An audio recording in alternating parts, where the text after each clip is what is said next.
Welcome in, everybody, to another live edition of 410 Sports Talk, a special live edition of 410 Sports Talk. As we were up early this morning, Jimbo. The sun was bright. It was hot out there. You were up early.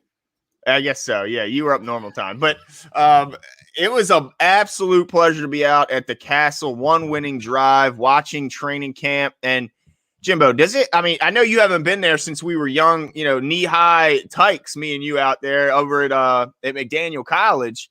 What were your thoughts and first impressions going into the Castle? Man, so I feel like the Ravens have it right. The right things they have right, and from the top to bottom. I'm not surprised because if you know Steve Bisciotti's background and the company that he built with Aerotech, they're all about culture. They're all about being a team, working together, being high. I mean, it's a highly, highly, highly competitive organization, but very transparent top to bottom, like not, it's not a titles driven thing. It's pretty flat as far as, so it kind of reminded me of that. I feel like from the, very customer oriented, as soon as we roll in, everything is right. From the landscaping to obviously the representatives there, just guiding us to the parking lot. I mean, it was Chick-fil-A level customer service, right? Like, good way to put it. Yep. I mean, that was really awesome. And then on top of that, to go to the facilities and see that there's no expenses spared when getting these players right, giving them what they need, and things like that. So, yeah, no, it was awesome. I was completely satisfied, happy, and proud to be a patron of the Baltimore Ravens, and part of their media outlet, whether they like it or not. That's right. So yeah, I was impressed. The other thing I'll say too, man, all their media members, class act, like the internal ones. You talk about Cliff Brown, you talk about Ryan Mink, you talk about Garrett Downing. Just the opportunity to chop it up with them for briefly. Obviously, we don't want to take away from their job, and they're trying to get their work done, but. Just to be able to talk to them cordially for a little bit and rub elbows with those guys and them not take any offense to it or have any problems with it was awesome, man. It was just great, don't you think? Yeah. Oh, it was an absolute pleasure. Like you said, everyone from the person waving you in at the front gate to the parking attendant, showing you where to park, smile on their face, happy, and just couldn't be more polite.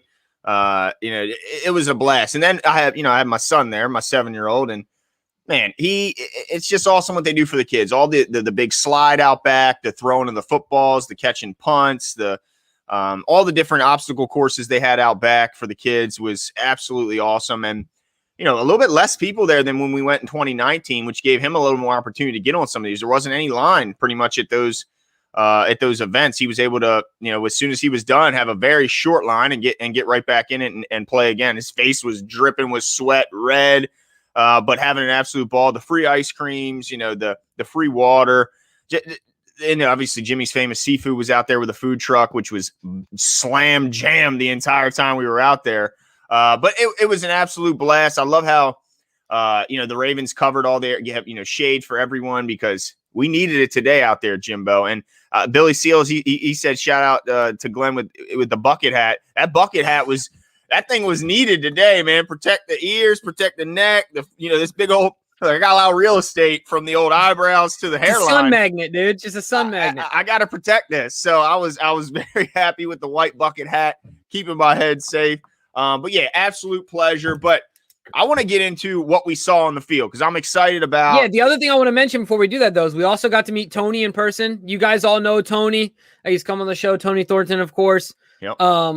And yes, Cakes, we do need a 410 bucket. That's a great idea. But yeah, got to meet Tony in person. And then the last shout out, I want to give it to our man that was sideline crew, as in keeping the people in the stands. Our connect there, Sean. I mean, he was showing out. He had all the insight. He's telling us where to go, when to be there. Oh, by the way, if you are going to camp, follow the speakers. Yeah. That's what Sean told us. Follow the speakers. Wherever you hear the music, that's where the 11-on-11 is going to happen, and that's where the 7-on-7 is going to happen. Yep. So if you want to get the prime, because they float around. They have multiple don't fields. Be fooled. Follow the speakers. Don't be fooled. Follow them speakers because they have them roaring when it's time to go 11-on-11. So follow the speakers. I know we were hoping to see Nana Rave out there. Shout out to Nana. But unfortunately, she wasn't out there today. And we did have some people come up and say, what's up, which was awesome. Really cool feeling and super humbling that you guys are out there, and supporting us and willing to come up and say hi to us. We appreciate it. But yeah, let's get right into the football talk, what we saw on the field. Glenn was out there with the old school notepad because they have a very strict no phone policy. So look, dude, you blended right in with the media. I saw Garrett's notepad, Ryan's notepad, all these guys out there with the notepad. Let me tell you what, Glenn, I could never have a notepad. Why's that? You seen my handwriting? Oh yeah, you wouldn't be able to read your own writing. Yeah. I do pretty good at reading my own handwriting, but it would just get bad. I would have to let them know, look, there's no data on this thing, no internet connection. I just need to type, bro. Need to type. That's it. But we took some notes out there. That's ring. Just go back and ring. They would all hate me. Could you imagine that? But yeah, let's get into some notes, observations. Where do you want to start? So the thing that first jumped out the page to me was I love watching those young new receiver coaches and how active they were in camp. I mean, Jimmy, Keith Williams is out there in a full sweatsuit. Yeah. Running intense, letting guys know what you did wrong, what you did. I mean, I saw a guy slip and he went up to him and said, look, you slipped because you didn't place your feet in the right spot. It wasn't because it's wet, because he was pointing at the ground. No, you gotta improve, keep your feet under you, keep your footwork tight.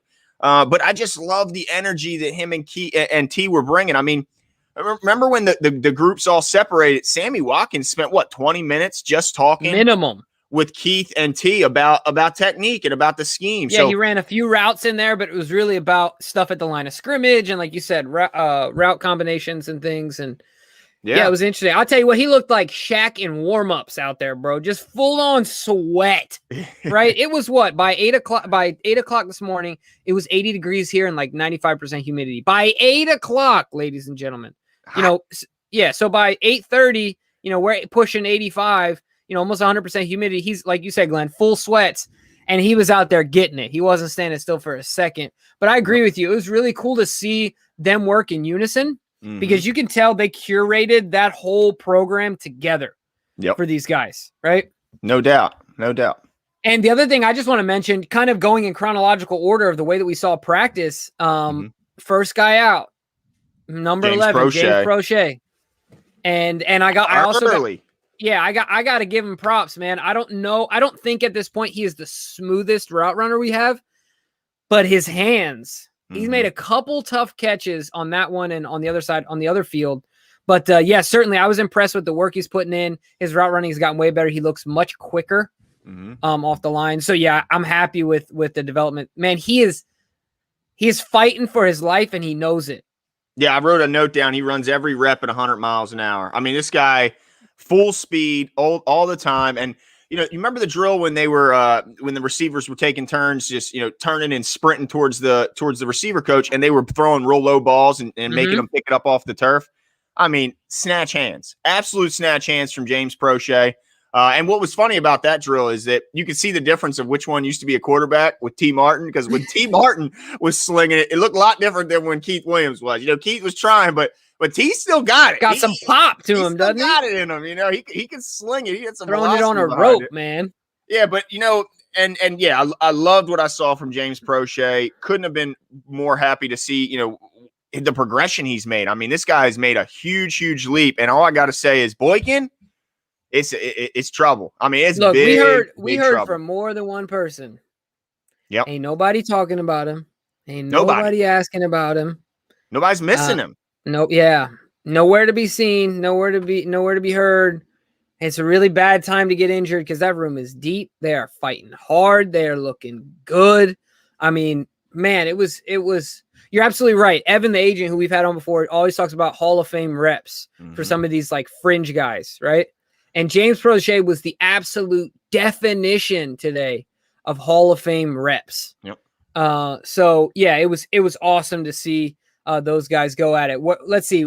After that, well, I want to take in that same position back. Oh yeah, all right. Because we were loving in the beginning of the practice to see Rashad Bateman out there. I mean, the guy was looking smooth. Love his route running. It's hard to explain the difference between one guy route running to the next. But it's just something looks different when he does it. It just looks smoother. It looks more precise. Like his footwork, every step looks planned when he's running his routes. Very intentional. He's very intentional. Yeah, no wasted movement, no wasted steps. Really fun to watch him, go out there and play. But we didn't get to see him very long, Jimbo. It was disappointing to see him get tangled up kind of on the sideline, during a battle for a catch. And at first when he went down, we both thought it was a cramp because, Marcus Peters kind of helped him to the sideline, but the trainers didn't rush over. It was just one guy was seeing how he was doing. But then when he got up again, very noticeable limp, and he was helped to the locker room. And I think Eric DaCosta even followed them all in afterwards, and we didn't see him the rest of the day. They labeled, I think they said a groin injury. They're not sure the severity of it right now, and varying, timetables on what, the degree is. So if it's a grade 1, it's like 1 to 3 weeks, grade 2 up to 5 weeks, and 3, it goes up, even more from there. Groins are tough, man. They're tough to heal. Yeah. And so that's disappointing, because now you got Hollywood, who's been out, you got Boykin, who's out, and now Bateman, who doesn't seem like he can finish a practice. Now, we give a little bit more of a pass to Bateman because of the fact that he is a rookie, and he's coming off of a goofy season, and then prepping for for the combine or the pro day. So we give him a bit of a pass, but man, it's just it's not making Ravens fans feel happy when they see another first-round receiver missing time at practice. Yeah, no, I'm with you 100%, and it's certainly nerve-wracking to see guy after guy after guy go down. But I will add a silver lining to this.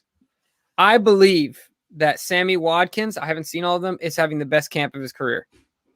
Mm-hmm. Sammy Watkins is, and DK, if you want to throw this up here, because this is exactly what I'm going to go to from Cakes Mitchell. Yeah, that was perfect timing, Cakes. Yeah, absolutely. So let's see here. Here we go. Chances that Watkins will become an early 1 or 2 because of Bateman's Hollywood absence. If you recall, Cakes, I don't know if you saw this one. I think Glenn and I we did our own depth chart, and I said starting the season, we both said Sammy Watkins is our number 1 starting the season. Mm-hmm. And I agree. I wholeheartedly agree with that. Seeing it today was just validation. Him and Marlon were going at it in pretty much every drill. He had a huge 75-yard bomb.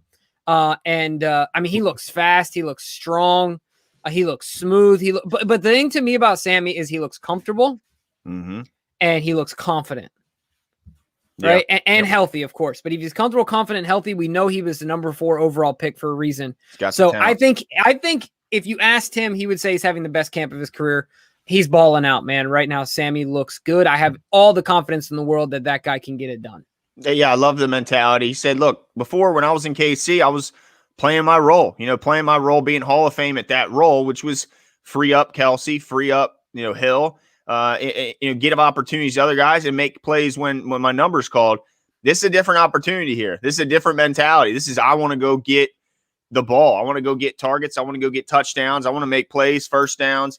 And man, he is exciting to watch because I love the fact that it was Marlon versus Sammy for the most part of the day, because iron sharpens iron. I don't want to see Marlon going up against, a Moore or a Gray. No, I want to see him going up against a guy that can really push him, can challenge him and make him better as a player. So I absolutely think that even with the presence of Bateman and Hollywood, that Watkins had a really good chance of being number 1 or certainly number 2. But with those guys being out, the chemistry is just going to build between him and Lamar, which already seems like it's there. And I'm really, really excited. I'm just, fingers crossed, because we've been seeing guys go down. Hopefully he can stay healthy, because I think he can make a real big difference this year. Yeah, I agree with you 100%.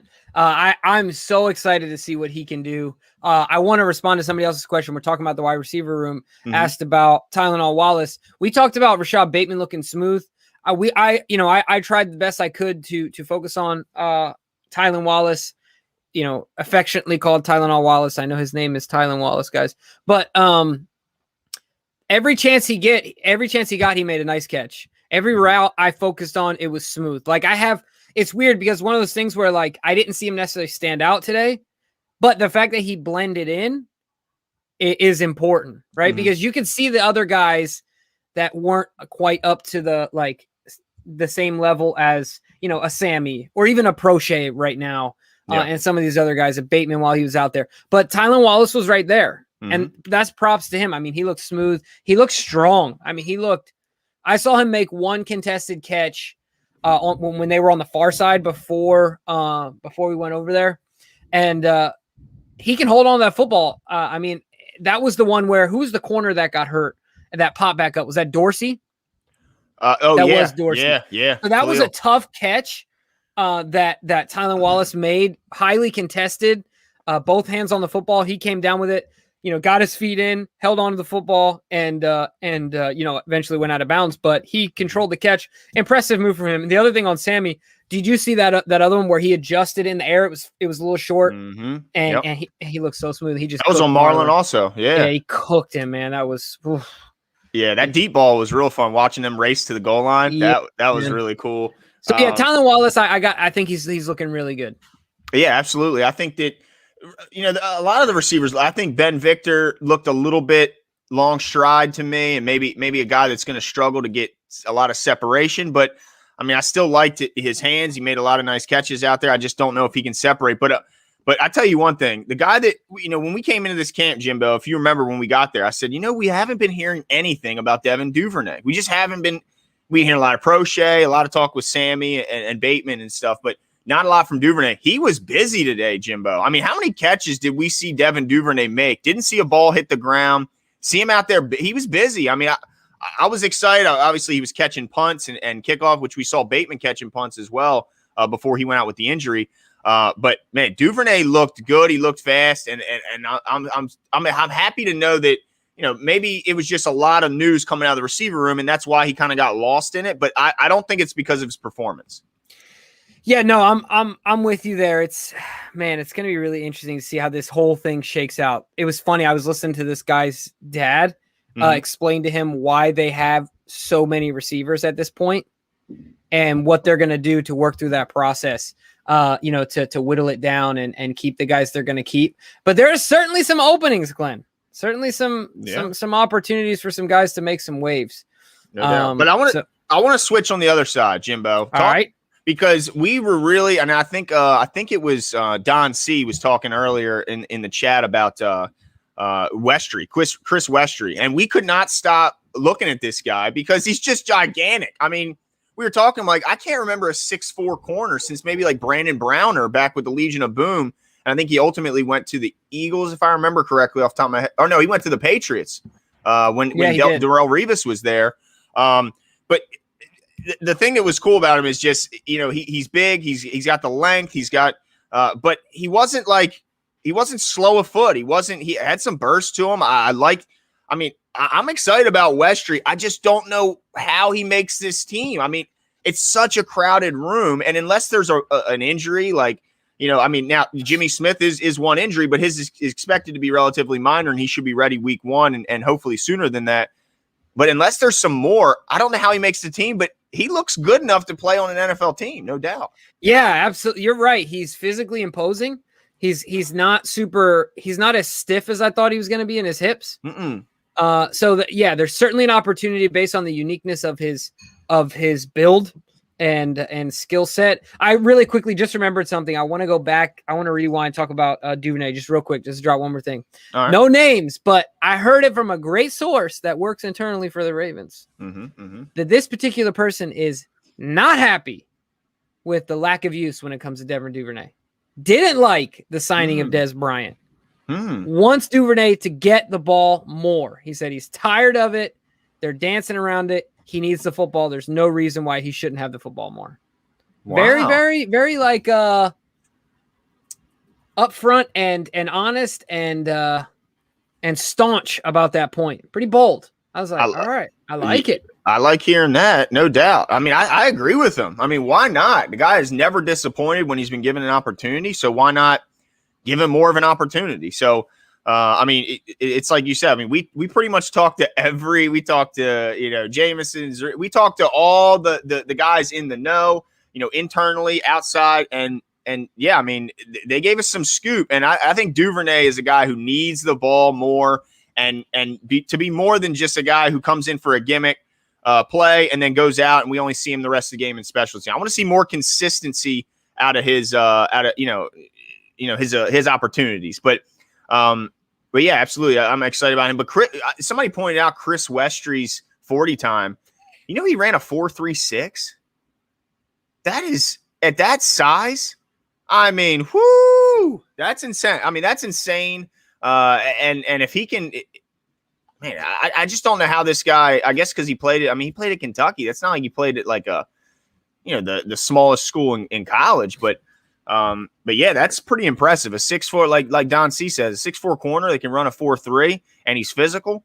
Good luck winning a jump ball on a guy that's that big. And he's a long 6'4". He wasn't like a short arm. Every bit 6'4". Of 6'4". No doubt about it. Big and long, and excited to see him. But also in the secondary that I was excited about seeing.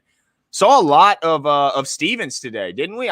Saw him at a lot at safety. Saw him at some nickel. Saw him all over the field, lined up against tight ends. All over the field. I love his physicality. What'd you think about Stevens today? Yeah. So he is a fluid athlete. Like I get the 3rd round pick in his athletic potential because very fluid, very fast. Now he did get beat on a deep ball.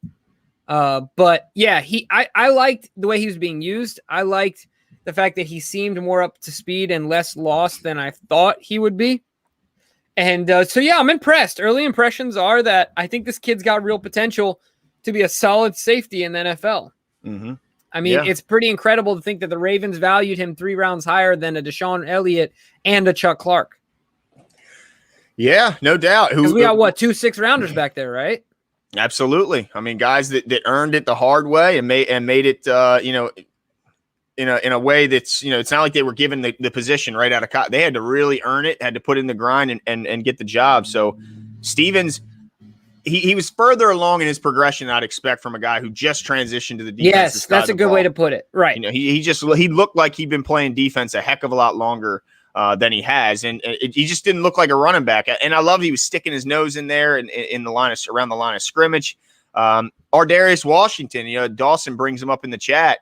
We watched him.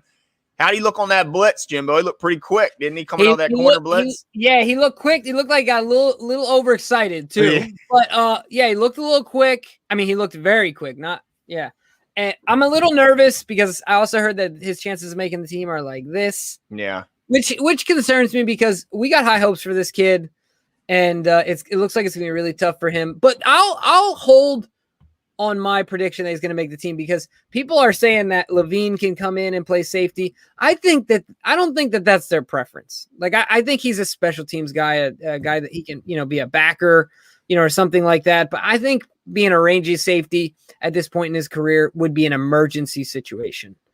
So I don't think it's fair, and then I don't think they want to see Jimmy there either. It's just a true center field safety, because I think they would have done it more last year. Yeah, I think what they like to deploy him as an outside corner, tight end specialist. Put him in roles he can succeed, but totally changing his role and making him a center fielder. I think they would have done it a little bit sooner. But I will say this: when I was listening to the pressers after practice. Deshaun Elliott was talking about Anthony Levine, old co-cap. Yep. Raves about the guy, dude. Raves about him as a leader on this team, as just a veteran. He said he is our captain. That's our cap. That's not just a co-cap. Isn't just a nickname. He is a captain of our defense. And so I think there's one thing for sure: he's not going anywhere. Now the question is, how much is he used on the back end of that defense, or is he stay in that role he's been at? But I think he's got a safe spot on the team. It's just a matter of who does fill in if there's an injury in the back end and plays that center field role. I think that's kind of still up in the air. Yeah, no, for sure. I'm with you. And there's a lot of questions rolling in, guys. If we don't get to all of them, we're doing our very best. Yeah. But, of course, you can guarantee a response. Once again, you don't have to. But if you want to guarantee response and you feel so compelled, throw in a super chat. But we're trying to get to all of them. So if we miss you, we're sorry. But yeah, I don't think Co-Cap's going anywhere. I was excited to see Washington. I am a little nervous. He looks small, but he doesn't look unreasonably small to me. You know what I'm saying? Like, he can still belong. He can still play. He looks like Tavon when he came into the league. Tavon Young has thickened up, right, as you should. But certainly he looks like he can belong. And so I'm excited about it. And no fear. The way, he went head on took on the blocker and things like that. So yeah, no fear in his eyes. You can tell there. But I want to, Glenn, talk for a second about the big boys, because I think chronologically, if I'm not mistaken, we watched the wide receivers, and then we watched a little bit of the wide receivers and the DBs. And actually, timeout. I'm all over the place. We need to get to Shaun Wade since we're talking about the corner. Yes, and Lisa Ann asks, what are the odds of all the rookies making the squad? I think that if Shaun Wade, we talked to some of the guys again on the sidelines that have been at every single one of these practices. And, without dropping names, they basically said, I don't know how Shaun Wade makes this team. I just don't know how. He was getting cooked by everyone. Absolutely everyone. It was kind of rough. Even like Gray, Jalen Moore put him in the spin cycle. He did, man. He was and in the then blender. Caught it right in the end zone as Shaun Wade was falling. Oh, sometimes you can't come back from those, man. Yeah, it was kind of tough to watch. Now, I think that Shaun Wade might be a perfect, because they don't cut same year draft picks. They just don't. But he could be a perfect guy to do that IR stash. Give him some more time. He'll still be in all the meetings. He'll still be, involved with the team. But I just don't see. I cannot see a path to where he gets that much better and is ready to play. When he was, he wasn't like he was getting cooked by. This isn't a guy who was getting cooked by Sammy Watkins and Rashad Bateman. This guy was getting cooked by the guys that aren't even expected to make this roster. 82. Darius. He's not even the pamphlet that they give you. He's not even on there. Yeah, he's not on the roster pamphlet, and he cooked Shaun Wade. So it's a little bit hard to watch. But Cakes Mitchell says, if you were Harbaugh, how many quarters would you play Lamar in the preseason? More because of his time missed or less because of the risk of injury? That's a good question. I think that is a question a lot of people want to know the answer to, because if you look around the league, is people do things differently. Some play their starters a ton. Others, like Sean McVay, will not play a starter the entire preseason. And now I'll say this. They do have a joint practice scheduled. Is it with the Colts? With the Panthers. Panthers, that's what it was. Sorry about that. And they do find that those reps are more valuable than preseason because of the fact that you can have 30 or 40 reps from your ones going up against another team's ones in a more controlled setting where it lessens the chance of injury, but also gives you really, really good reps that you can really work on parts of your game. Yeah, because you don't have those guys at the end of the roster mixed in that are, hitting guys like, their livelihood is on the line. So sometimes, you get a one mixed in with a guy that's a bubble guy, and that bubble guy will take your head off. Not necessarily something you want in preseason, right? Like you said, it's a more controlled environment. But I will answer this question this way. I believe that Lamar will play less because of the chance of the risk of injury. So I'll take option B, Cakes, final answer. And the reason I will is because I feel like John and the Ravens are taking a very conservative approach this year. I feel like more than I've seen in the past. And I think that's reflected in the fact that Hollywood's not back yet. I think that's reflected in the fact that Zeitler's not back yet. They're not rushing these guys back. I think that John has decided just to take a different approach. I'm okay with it, right? Mm-hmm. I want these guys to get healthy before they're out there. I don't want nagging stuff going into the season, because when the season starts, we need to rock. So I would say less. I would say maybe max one drive, if that. In the first one, yeah, I think like Dawson says in the chat, a drive, maybe two. But that really, I think the only way he gets to two is if it's like a quick 3 and out on the first one, and they just didn't see enough, and they want to see a couple more plays out of him. But I would also not be shocked to see him not play at all. And let's see what these two young guys have with the, giving them an opportunity to run with some of the ones out there. Although I will say, I'm not sure how many of the starters will be out there. And if you don't have an offensive line that's at least resembling what you could put out there week one, then I don't know if you'll put Lamar behind those guys and risk him getting injured. Correct. So another great point. There is that.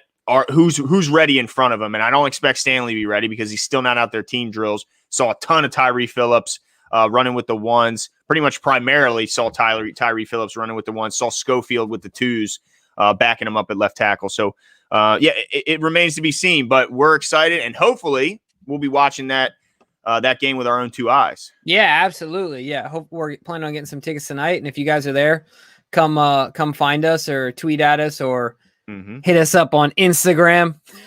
In fact, shout out real quick before we get to the guys we saw next. Francisco Espiritu Santo. That is an awesome last name. That means Holy Ghost. Is that How right? cool is that? That's pretty cool. Yeah. So, anyway, Francisco, shout out. He was our first follow on Instagram today. Appreciate it. Hey, yeah. Cam Wee, where you at? Cam Wee has been on us about our Instagram for months. He's like, come on, guys. What is taking so long? We're finally up. We got to see Cam Wee, and hopefully he gives us a follow, and we'll do the same. Yeah. But Robert Pittman points out a good point about the O-line. Unless you had somewhere else you want to touch on. Yeah, I want to go to the O-line and then to the running backs. So that's okay. Yeah. So the O-line is a concern. I mean, it's a concern because of the fact that we didn't see Zeitler out there today. We didn't see Bradley Bozeman out there today. We saw Cologne Castillo, which, by the way, only had Cologne on his back. Yeah. Which surprised me. No Castillo. But he looked okay out there. He was firing them back there and on target. But, you know, Phillips was the primary left tackle, which we know Stanley's working his way back. But, you know, we did see Ben Cleveland and Big Al. So those are the two who we expect to be starters out there, and they were. But, you know, I'm getting a little concerned that how can this offensive line build chemistry when these guys aren't on the field together? I don't know how. Eventually we're going to have to see them. And the season, I mean, the game is Saturday. Like, the season is coming quickly. Yeah, I agree with your concerns, and I have the same ones, but I guess I'll say this. 3 of those guys are vets. So Zeitler's playing his natural position. He's playing for years. Now, we want him to be together, but he is a vet, so that helps. Yeah. Stanley's, he's a plug-and-play guy, right? And so that helps. But once again, you know, we heard some reports about Villanueva and got us a little concerned, and we talked about that in our video yesterday. And we heard mixed reviews. Some people said he's been all right. Nobody said he's been bad. Everyone said he's been all right. But a ray of sunshine was that. Vinny said he was bad. Sorry, yeah. So today, no one said he was bad. Vinny said he's been the biggest disappointment in camp. 2 days ago, or yesterday. But we today, also know that Vinny can be quite hard on people, although we do respect his football knowledge. We're talking about Vinny from 1057, the former GM and player and scout. Player personnel director and scout. But we respect his opinion, but when he goes in on someone, he can be a little harsh. Yeah, absolutely. And so I think one Ravens media member said the same thing that we were saying, in that you got to remember that he's going through a transition himself, right? Mm-hmm. He's changing team, changing scheme, and changing position all at once.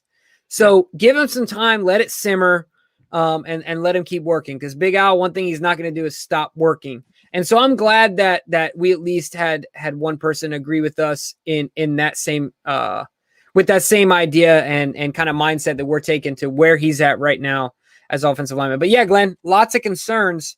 What was your take on Ben Cleveland? I tell you what, that dude is, I mean, it's so startling to see him in person, how big he is. I mean, you standing next to Makari, who, by the way, when we were first walking up, he was like 10 feet away from us. And you forget just how big all these guys are. Makari is gigantic, right? But when he's standing next to Ben Cleveland, just compare, not even if you ignore the barrel chest that Ben Cleveland has, which is absolutely ridiculous looking.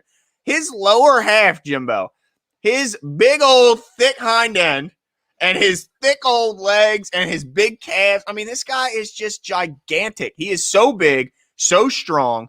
I just can't wait to see. He's one of the players I'm most excited to see on Saturday when we actually see some live bullets, because he's so big, so strong, and he looked good out there. I mean, he was physical. He looked strong out there. I saw him. He was taking on Metabike. He was taking on all the big guys inside, and he looks good, man. But just impressive how thick he is, man. As a rookie, he's like the thickest guy on our O-line. Yeah, his calves have. I mean, ridiculous. I mean, he had veins popping out of his calves, bro. As offensive lineman, like, you don't see guys like that have veins popping out because they're usually higher in the body fat percentage, right? Like, yeah, man, that dude has very little fat on his body. Not too many guards. Their chest sticks out further than their belly, right? I mean, barrel of a chest, Just like built different. I mean, I've seen very few humans like that in my life. Guy was just ridiculous. But I will say this. You mentioned it. Calais Campbell taught him a thing or two. I mean, that's to be expected, right? Yeah, of course. Clay is one of the best of all time. He got to, was that Trace back there when he got past? I think it was Trace. And no, that was Lamar. Oh, was it Lamar? Okay. And he would have. Yeah, if Lamar stuck in there. Well, yeah, we don't know if he would have actually touched Lamar because it's Lamar. But any other quarterback, that's what I'm saying. Folded. Yeah, right. If the bullets were live, right, that would have been bad. Yeah, absolutely. But that's Calais Campbell, who, by the way, has looked fantastic. Absolutely fantastic. I hope he's not coming out too strong. And just emptying his tank a little early. Yeah, that's my concern. But do you have any, other than Ben Cleveland?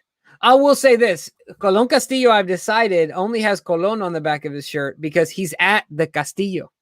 Oh, he's at the castle, bro. He doesn't need it on the back. Hold on, is that Castillo Castle? That's Castle, correct? Oh, okay. All right. Yeah, you see what I'm saying? Learn something new every day. He's Colón at the Castillo. You see that? Okay, I see what you did there. Maybe we'll see it back on his back once he's away from the castle and in the bank. That's right, exactly. All of a sudden, it'll be back. But I'll tell you one thing. I wanted to say one thing quickly. Tyree Phillips, I'm happier with what I saw from him than I last saw him. Like, I think he's got a real shot to be a quality swing tackle at least this year. And then maybe next year he's our starting right tackle or earlier if Big Al disappoints.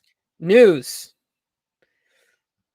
Another source who will not be named today said that he does not believe it will be Tyree Phillips. I asked him the same thing.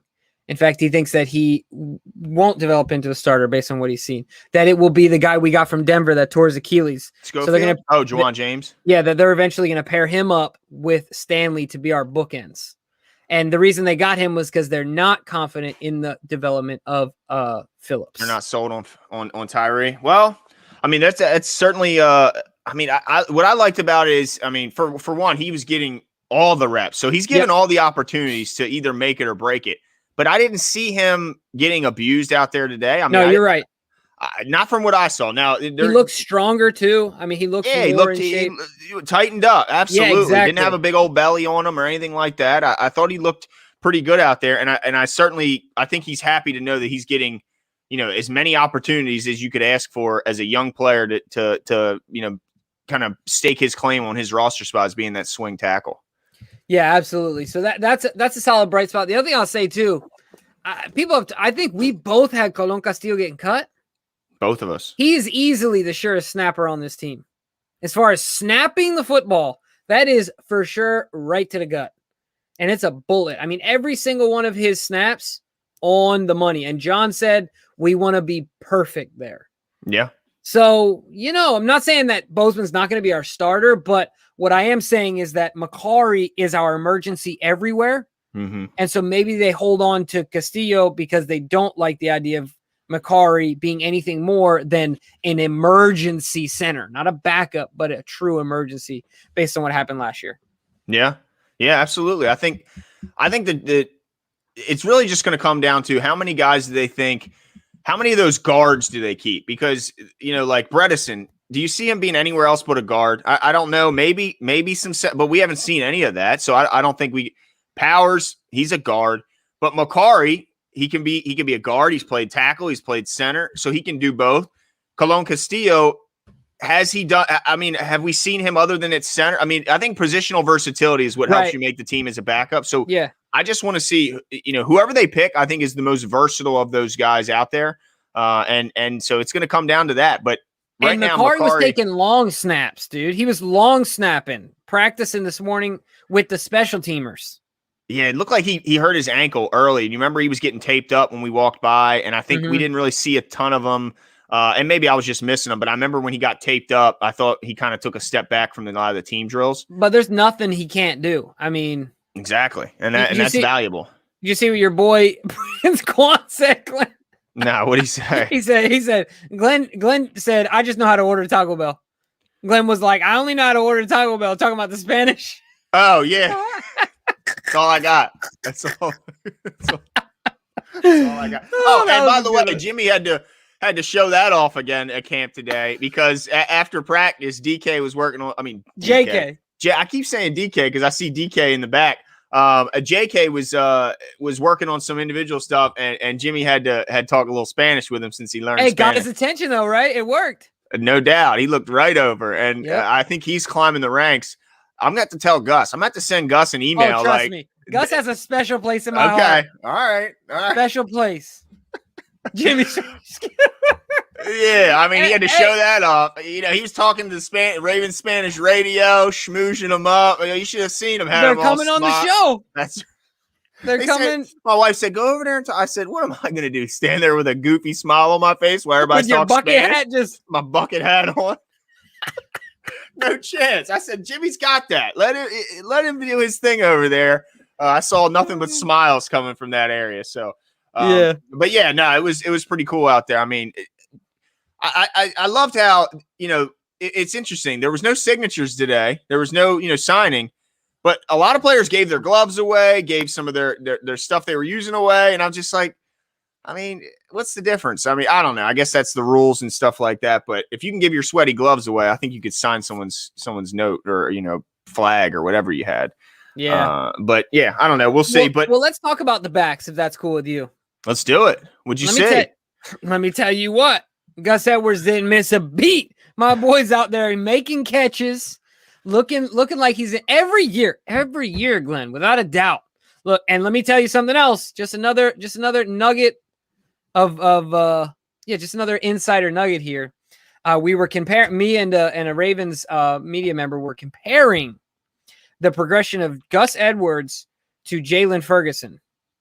Not close. Yeah, and he said Jalen Ferguson has every genetic benefit to look like a Justin Houston, to look like a Terrell Suggs, to look like a Derek Wolfe, whatever, you know what I mean? A guy that is very physically developed, and he hasn't taken advantage of it. Really unfortunate to hear that.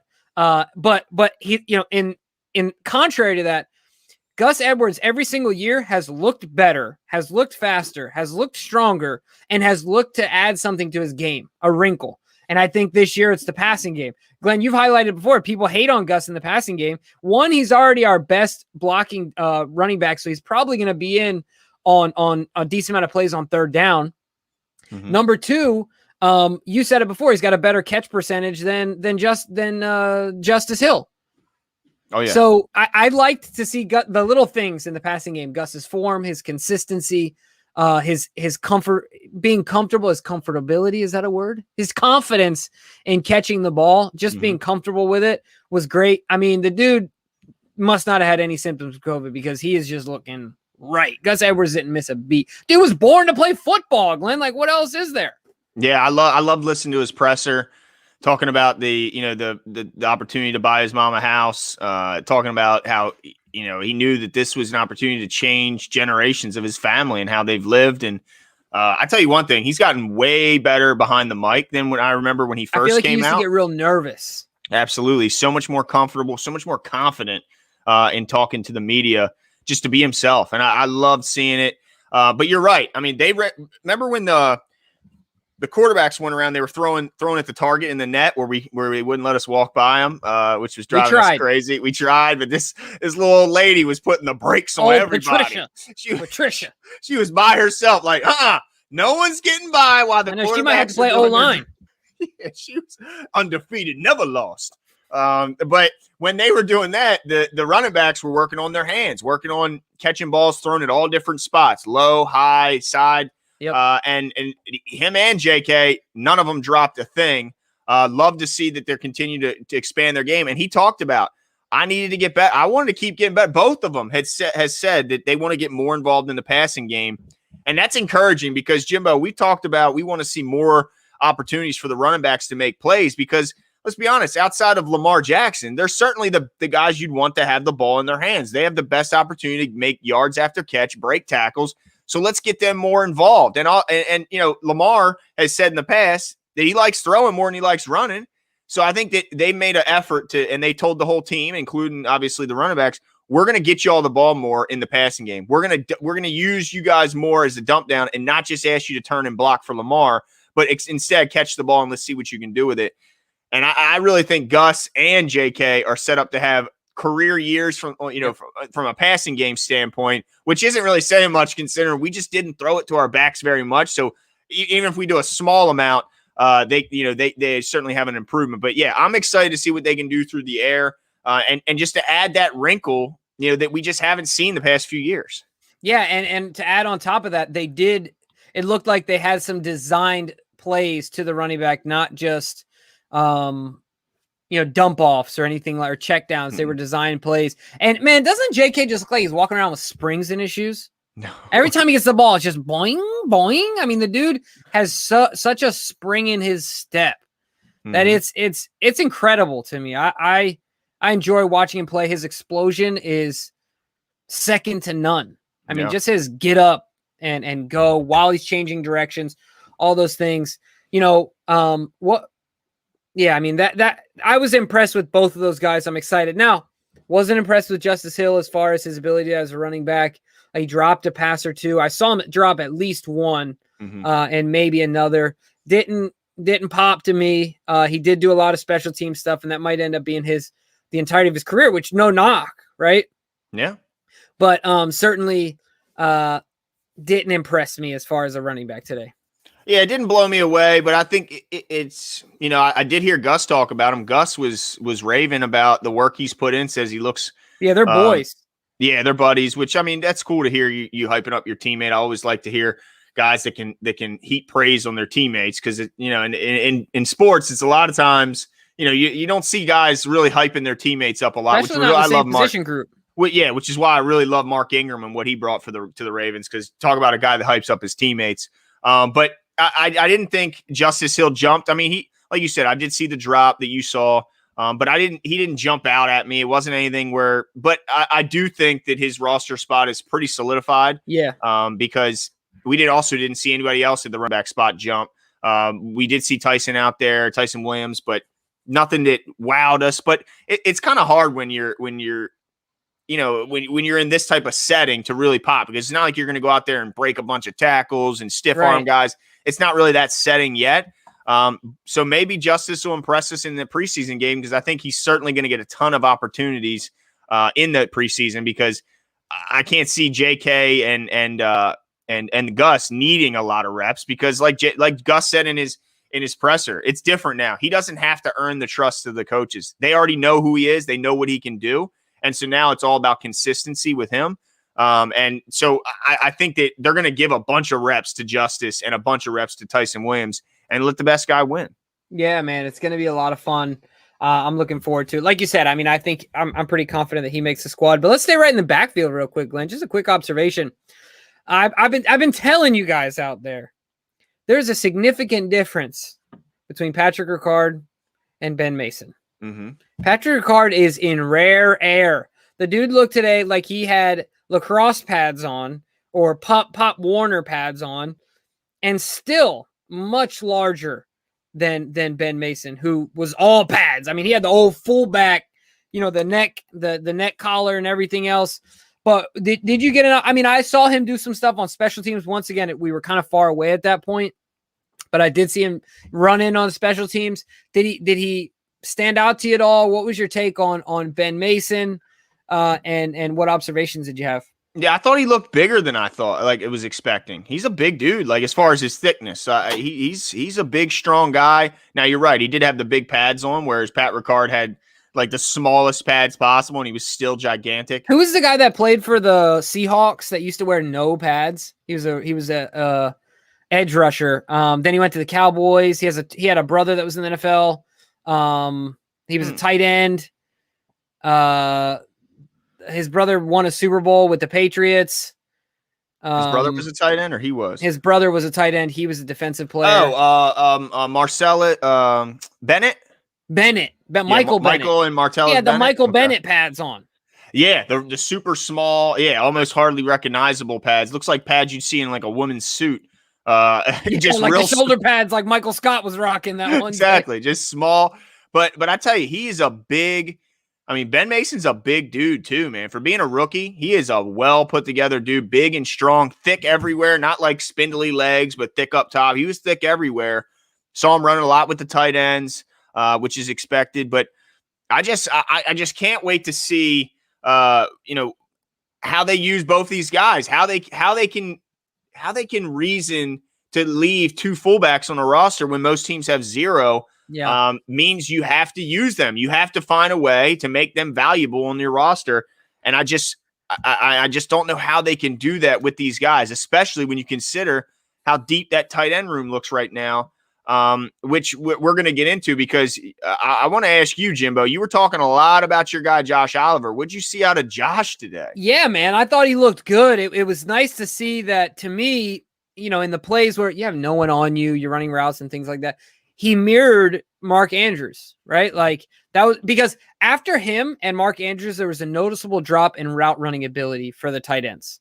Mm-hmm. Stiff hips, not convincing in their moves, not strong in and out of breaks. These guys are certainly block first guys, right? Mm-hmm. But Josh Oliver looks extremely athletic. You're talking about, he looks much stronger than I thought as far as the image and the highlights I'd seen of him before. Well put together, like you mentioned. So I'm impressed. I think that just like I know I'm not the only one, but if they keep a third tight end, I think he would be it. And then regarding the fullback room and the tight end room, because it's kind of blended, I want to kick this back to you real quick. We did hear one person say that there's a chance that the Ravens could, you would have to release a pick, right? But they could, that Ben Mason could find his way on the practice squad, because the chances of him getting picked up as a fullback in the interim, right, is very low, because most teams that already have a scheme that requires a fullback already have it, already have him on the roster. Yep. What do you think about that? I think it's a good point that, there's not a ton of teams that have a fullback, and the ones that do already have their guy. But I will say there's always that chance that there could be an injury, and then that need opens itself up, and they could look around the league and go, well, who develops fullbacks better than the Baltimore Ravens when they took a D lineman and turned him into a Pro Bowler, took Kyle Juszczyk and made him the highest paid fullback in NFL history when he signed with the Niners. So I think that would certainly be some intrigue. Like maybe these guys know what they're looking for when they pick a guy like that. And I think that he would certainly, but that's a big if, there has to be an injury to a specific position, on a position in which most teams don't even carry. So I do think the likelihood is pretty high that they can get him through the practice squad, but it would just be a rare move, right? It'd be a very rare move to cut a guy. Now, I think he could be, just like we said with Shaun Wade, an IR type guy. If they don't find that they can create that value of having him on the roster every single Sunday, that maybe they could put him in a position where they put him on IR and they say, we'll talk to you next year. And maybe Pat Ricard is then fighting for his spot because, you got cheaper guy, Ben Mason, who could maybe do the job for a lot less. But yeah, I mean, I think that it's just tough for me to imagine that them keeping keeping two fullbacks when the tight end room is so deep. The cornerback room has got some serious competition. Wide receiver. Now, if guys keep going down, maybe that changes things, but I just don't see how you keep two tight ends, man. I can't wrap my head around it. Right. So you're saying you don't know how you keep. You mean two fullbacks? Fullbacks. I'm sorry. Fullbacks. Yeah. Right. Okay. I was trying to figure out if you meant only two tight ends again, like last year, or you meant two fullbacks, but you meant two fullbacks. Yeah, exactly.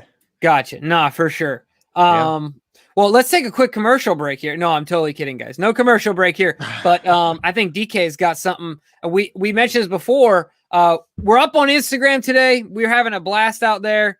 Go find us. You're showing off the swag. Glenn with the bucket, but we both got the shirt on, repping 410 Sports Talk out there. It was an absolute blast. And as soon as it's here, it's gone. As soon as it's gone. So I think it's back again. We got another one. Bam! And there this picture is actually really funny. Look how you're posing. If you scroll through these pictures, we are. It's like a picture book where we're high-fiving and it looks really corny. So that was a lot of fun. But yeah, go check us out on Instagram. I think we'll be a fun follow. And we'll be posting every single time we drop a new video, and every Troy always has the best comments. I know. Gilligan's Island. Oh, I love it. Gilligan's. Oh, that's awesome. That is awesome. And then of course, this picture is also funny because I'm posing that way, and Glenn is looking at me like, "What do you?" If you zoom in, he's looking at me like, "What are you doing?" Yeah, I'm like, dude, why are you posing that way? I was just having fun. I was feeling the rush. Oh man, it's such. Look at Glenn's face in this, bro. Like, what is this guy doing over Just saying, here? it looks like I did my push-ups this morning. Let me just say. I see you poking. I see. Took a deep breath on that one. I don't know about all that, but that shirt's big enough. I'm all right. But yeah, no, it was a ball out there. But somebody brought up. I see Melvin asked about Adafe, and I'm glad he did because I want to talk. You want to move right there? Let's get to that. I want to talk some pass rush because, man, Adafe Owe, man. For one, he looks big. He looks lean. I mean, he looks like he fits right in physically. And then when you look at him when he's got his hand in the dirt, the dude's got burst. The dude can absolutely move. And that whole group has me more and more excited. It was a group that had me most concerned, before the free agency, before the draft all started.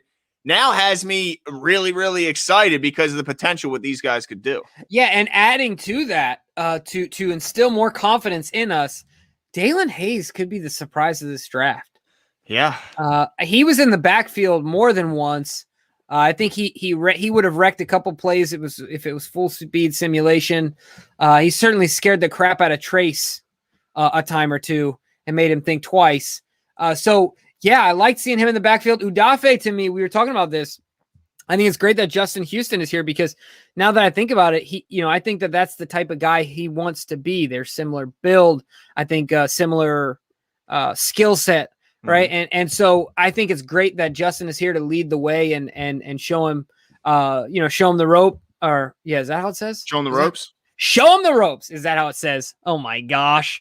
Is that how it goes? Yeah. So show him the ropes and really train him up, train the young pup up. But certainly he looks like he belongs. Doesn't Glenn? He doesn't look as raw as I thought he would. No, he does not. But I'm still not eating my microphone cover. Oh, I'm telling you what, Jimbo. I feel very safe. 10 sacks is a lot, man. Look, he might win Defensive Rookie of the Year if he starts getting double-digit sacks. Yeah, Jimmy was so nervous about eating this microphone cover. He was asking everyone in the media. I only asked one, but yes. And when he said the same thing, he said if he gets 10, he's going to be defensive that's rookie exactly of the year. I brought it up. Exactly. So, I mean, unless that's happening. Yeah, I mean, but I tell you what, the guy is fast. He's explosive. And yes, somebody, I think it was Prince Quan asked earlier. That speed is translating to, it looks to be, at least. Still hard to tell until they're going, until they have some live competition in front of them. But it looks really impressive. He's so fast. But what's funny is as big as he is and as well put together as him and Houston are, Pernell McPhee's still the biggest and baddest looking dude in that edge position. Yeah, you need to tell them what you told me when we were standing there. Well, I just said he's the one guy you don't want to see in a dark alley. I mean, yeah, if you guys remember, we had that conversation, 2-3 months ago?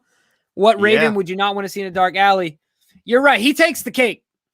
I mean, he is just big and intimidating looking, man. He's big. He's strong. At the same time, if he was on your side, you'd want him in that dark alley with you because I'm not sure how many people would want to challenge Pernell McPhee. But, yeah, big and strong and just it's exciting to have this veteran leadership grooming the young Dalen Hayes and Adafe Owe. And then you got, Bowser, who's kind of splitting the difference between these guys, who's kind of bridging the gap generationally. Now, Jalen, though, doesn't sound like there's too much confidence in the Ravens media that he's making this roster. Who's that? Jalen Ferguson. No. Sounds like his days are numbered. That the Ravens apparently are disappointed knowing that this is the season for his career. Mm-hmm. And he came in looking the way he looked and acting the way he acted. There's no sense of urgency. Acted the way he's acting. Whatever.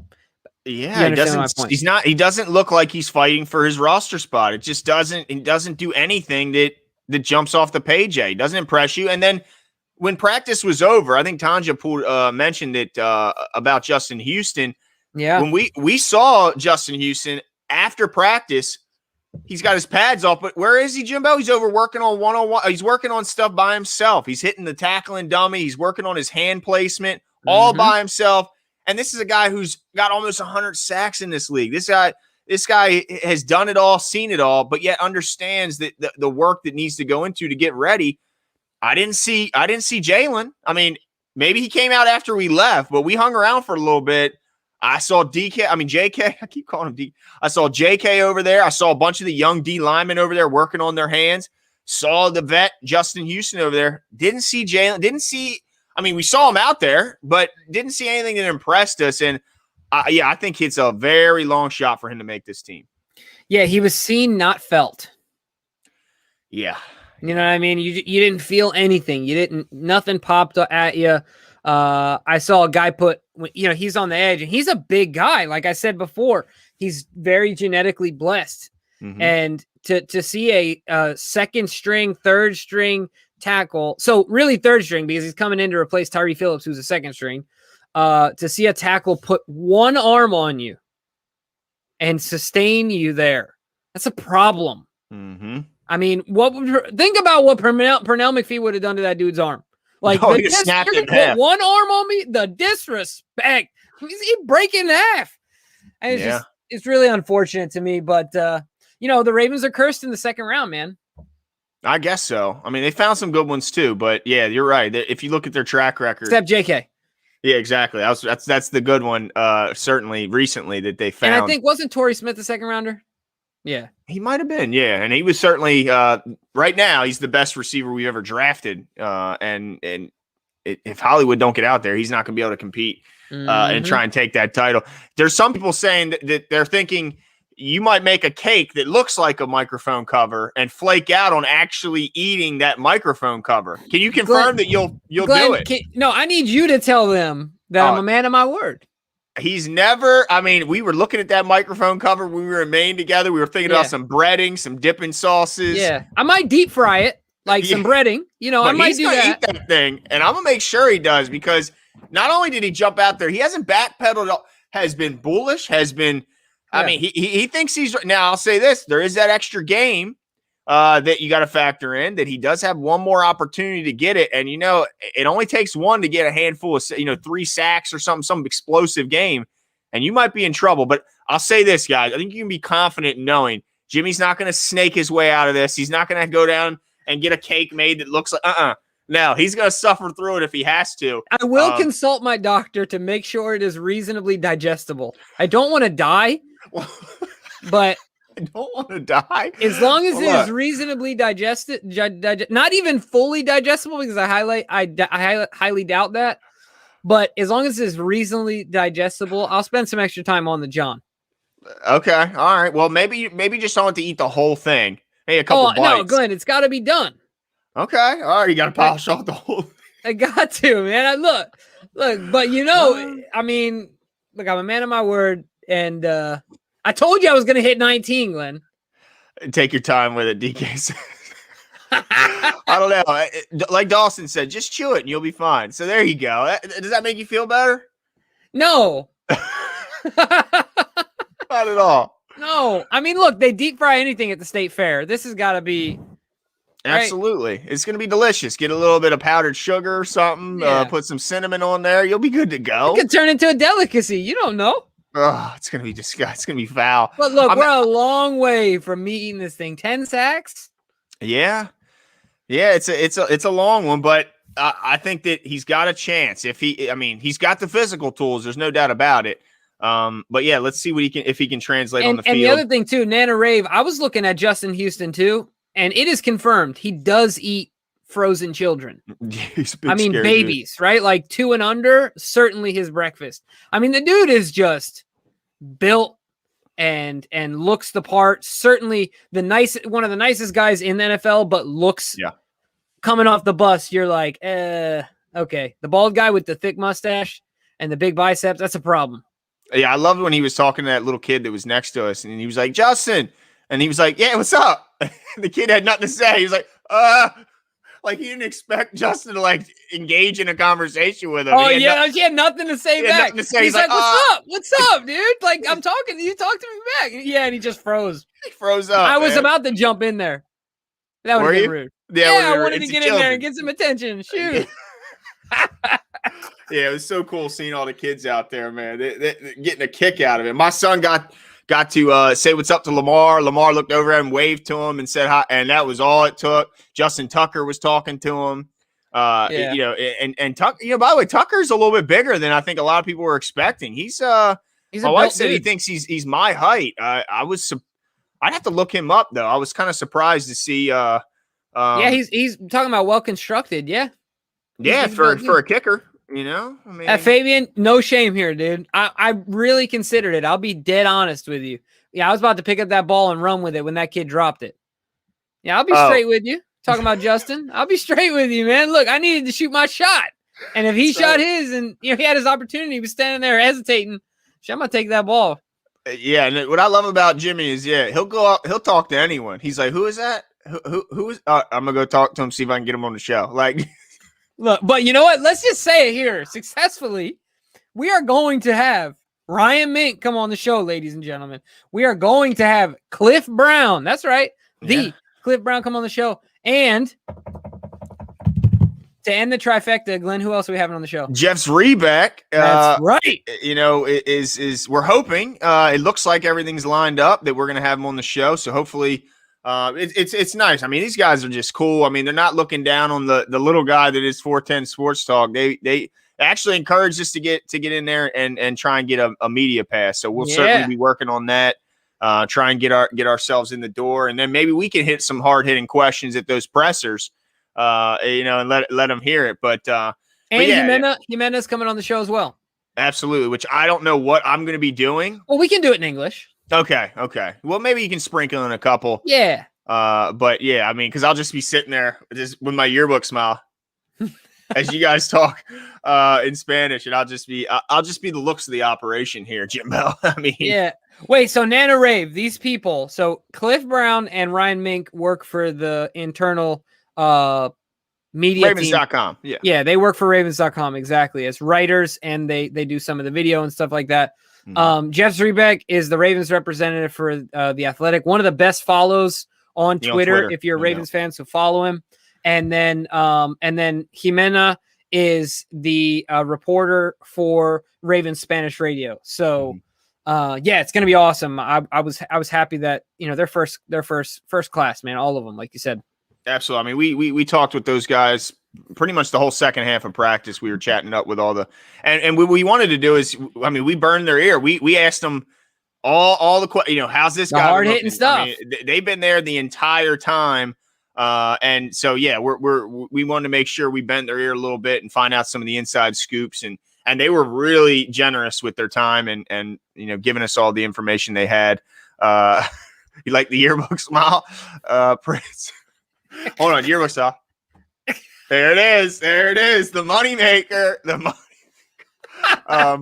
But yeah, so Dwayne Hunter asked about news on Bateman. Still just it's a groin injury. Not sure the grade yet. I think the early reports are grade 2, which could be like 5 weeks. And now, if I'm not mistaken, there's 2 of these, right? Because he had the hammy, wasn't it, before? And now it's the groin too. Yeah, exactly. So it's just worrisome because, even if it's, the groin starts to feel better, compensation injuries, you worry about a lot of things when it's those soft tissue, they can tend to linger. And then when it feels good, it feels great. You want a route and then doink, you're back to square one again. Yep. So it's just it's a tough injury. And I'm certainly concerned about a guy who can't finish a practice. It doesn't look like he's been able to do so, certainly for quite some time. So the concern level is rising, no doubt about it, because when he is on the field, he just looks different. His routes look different. He's so smooth. He looks bigger than I thought too. Yeah, he's well put together guy. I mean, there's no doubt about it. And what I'm worried about is just, another season in which, he can't practice. We hope he can get into games. And then we see other guys that were taken after him, like a Terrace Marshall, because the reports are that he's looking really good in Carolina. That I just don't want it to be the same narrative.